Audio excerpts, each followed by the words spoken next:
Hold up, guys. We have some pretty big announcements first. Firstly, we want to give a big shout out to Diane Student at the History Goes Bump podcast for giving us not only our first review on iTunes, but also an awesome shout out on her show. We really appreciate History Goes Bump for their help and all their amazing spooky tales. So for any of our listeners, you should definitely go check them out. And if you're here because of History Goes Bump, we'd like to welcome and thank you for checking us out. Also, in terms of Blackmore news, we recognize that our iTunes account had been down for some time and we were unable to make any new episodes for you guys to enjoy. We also recognize that because of the way SoundCloud is, all of Blackmore's episodes were posted into one feed, and it made it really confusing. So for those of you who don't know, Blackmore makes more series than just Bosh. We do a variety that we're extremely proud of, and we plan on producing more from the fall through the spring. And so for now, we've fixed the issue with iTunes for good, hopefully. And we've switched over for our hosting to our own personal website. So now the podcast is hosted there. So when you guys go into iTunes, you can just find separate feeds for whichever podcast of your choice. For example, if you want to subscribe to only Bosh and Brave, all you have to do is look up Bosh and Brave on iTunes or whatever podcasting app of your choice, and you can just subscribe to that. And if you want Houseville or Ashley's Anime, you can do the same for either of those podcasts. You can also listen to any podcast that you want right from blackmoreproductions.com. Also on blackmoreproductions.com, you can find each series' social media accounts, as well as other Blackmore information, such as newsfeed or new information, any news really, on Blackmore. In terms of SoundCloud, we are still going to be using SoundCloud, but we will only be releasing recent episodes. So we will continue to post episodes there, but you won't be able to listen to any of our earlier content, such as episode 1 of Bosh and Brave, or earlier episodes of Hellsville or Ashley's Anime. So for any of our SoundCloud listeners, please come check us out at our website or on any other podcasting app. You can still subscribe to us. And we didn't want to leave out our SoundCloud listeners, and SoundCloud's still great. It just was really difficult and didn't really suit our needs in terms of what we needed from other podcasting apps that iTunes provides us more with, and our site as well. Finally, we got a great tip from Diane that we would love to use.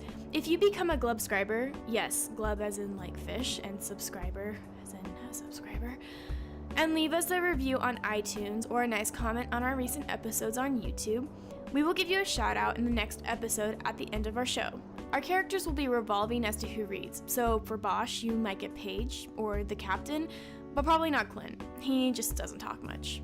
This is Bosh's 10th episode, and as the first and most popular of Blackmore's podcasts, we here in the Fish Tank would just like to thank all you lovely guppies for all your support, and we hope to hear from you soon. Now it's time to take to the skies, fellow intelligence pilots.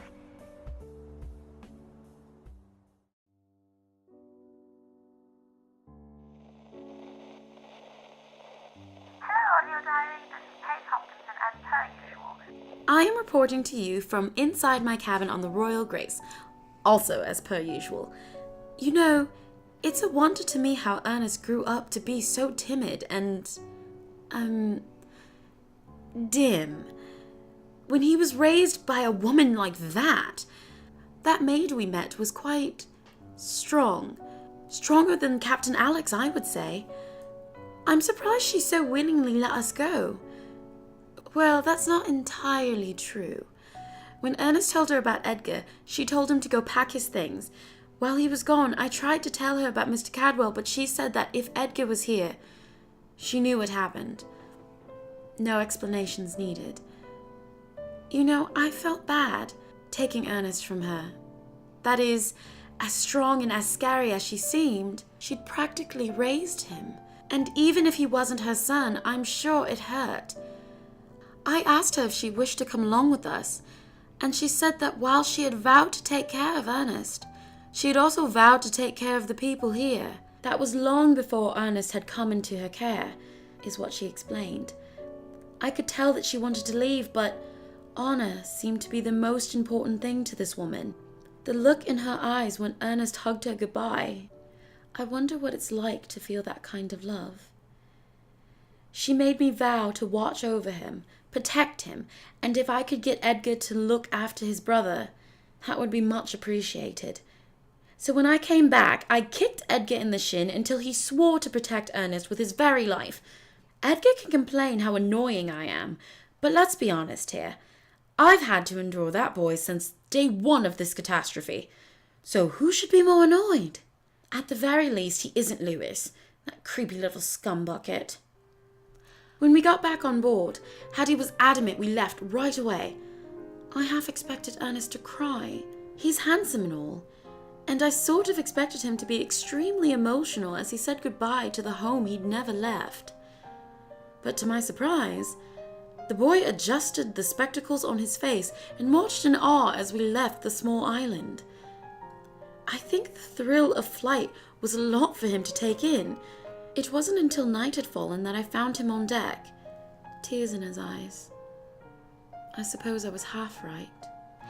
Clint says that our next plan of action is to take down the Darlings by any means necessary. They are after us, that's for sure. But Alex said in response to Clint's fears, "Let them come." The way they said it was chilling, to say the least. The Darlings may not know that Edgar's alive, or even that another heir was here on Cecilia, but they do know that someone is after them. Clint says that he received word from some of his informants that the Darlings have been more than angsty since the Aquarius Ball. The Darlings have always been known for their glamour. Cloudy minds and loud noises have been the tagline for this aristocratic family in general. But according to Clint, they are completely on edge and out of their environment. Alex takes this as a win. It most likely means we've destroyed the experiments in the basement. However, Clint could not confirm it. It makes me nervous, Audio Diary. I must confess I haven't had the best sleep since that night. Since any of this adventure happened, really. I still see the eyes of the dead in Flora. Some nights, that is. But now I see the grotesque experiments of the aristocrats. I see the woman that Alex mourned over. The one they clearly still cry for. I don't know who she is, but I will never forget her. I don't like to think that we took lives that day, Audio Diary. I don't like thinking of death because I know what it means. But I would never want someone to suffer what those poor people and animals suffered. The pain they must have been in. I kept thinking about why the Darlings didn't have security around the room. I nervously asked Alex about it. It bothered me so. And then they gave me a look, one I'll never forget. You want to know why nobody was guarding that room? They said. Why do you think? Those lavish parties were not the cover-ups we thought them to be. They were to showcase the marvelous work the Darlings could do. I felt sick just saying it.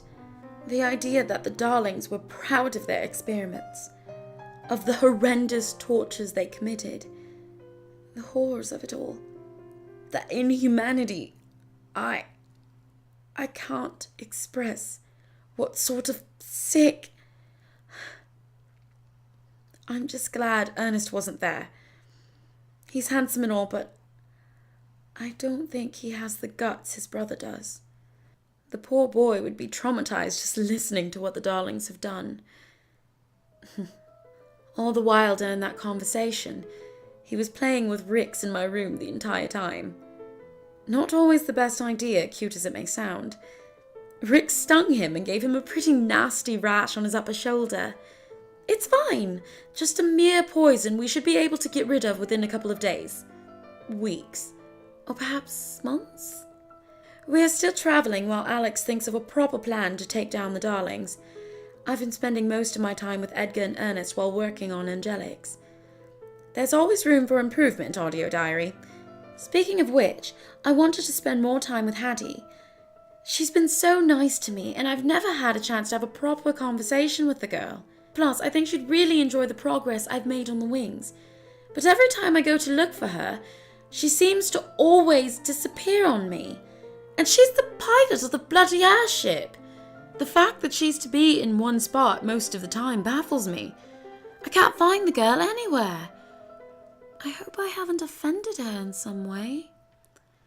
Now that I think about it, every time I've asked Captain Alex about her, They've been very quiet as to her whereabouts.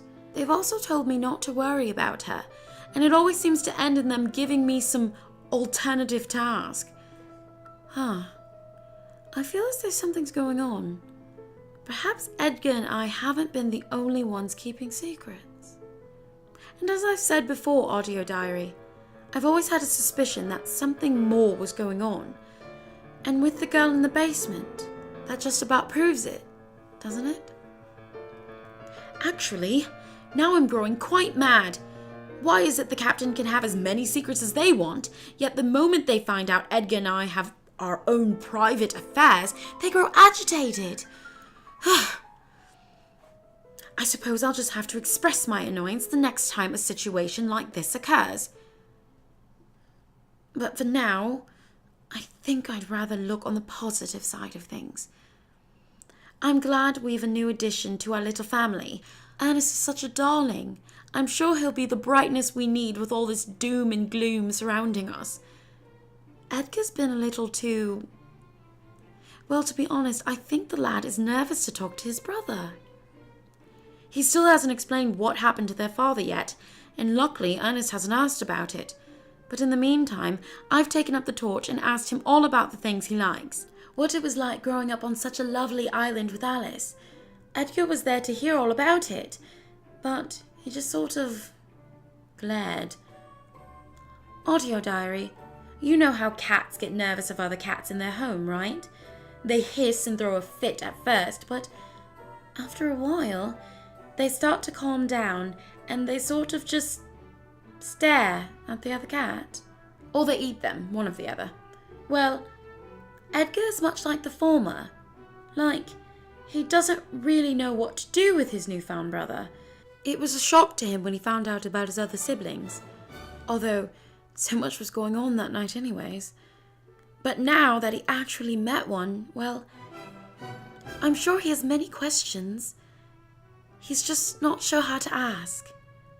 And maybe that's because he's never had a sibling before. Then again, neither have I. But I consider both boys to be like brothers I never had. It's actually sort of adorable when you think about it. Edgar, the Edgar Cadwell, the dashing, heroic lad that fights for justice and truth, is scared of a smaller lad like Earnest. It can be hard, I think. Siblings and whatnot. I may have only ever had a grandfather and cats, but I've seen brothers and sisters in the streets of Grand Ivor Glen bickering over this and that. But I've also seen them love one another and smile at each other, and you can tell that there's something precious about that bond. When you don't have it, I think it doesn't matter. But when you suddenly find out you could, that's different. You suddenly have another human being that has the potential to be just like you. Or totally different. Technically, Earnest is a complete physical carbon copy of his brother, so I'm sure that that's also quite the fright. Cloning and whatnot. But just look at how different the two are from one another. Edgar is so lucky to have Earnest, and vice versa. I think it's just going to take some time before Edgar gets used to all of this, but I, for one, am not going to take this opportunity for granted. I believe that not only are we born into families, we can also create them ourselves. So I asked Earnest about everything. He's a lot like his brother in some ways. He's never really left his home, let alone the island. I suppose that made sense, since the crew didn't recognize the boy when they'd known practically everyone on the island prior. Apparently, Earnest is a year younger than Edgar, 19. I had actually never known Edgar's age until then, since I myself am 21. I get to be an older sister. And what in the name of the gods could be going on now? Audio Diary, I'll have to... Who are you? Get away. I'm warning you. Rex. Do you see that cat? He'll hurt you if you don't back off. Where's my ray gun? Get away. Rex!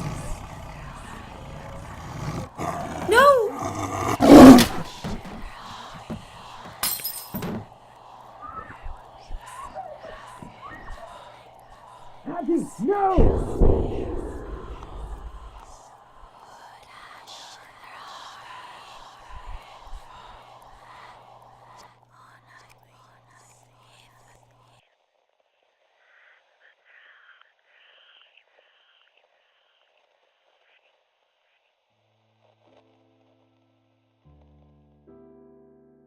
This episode of Bosh and Brave was written and produced by Ashley Glenn and brought to you by Blackmore Productions.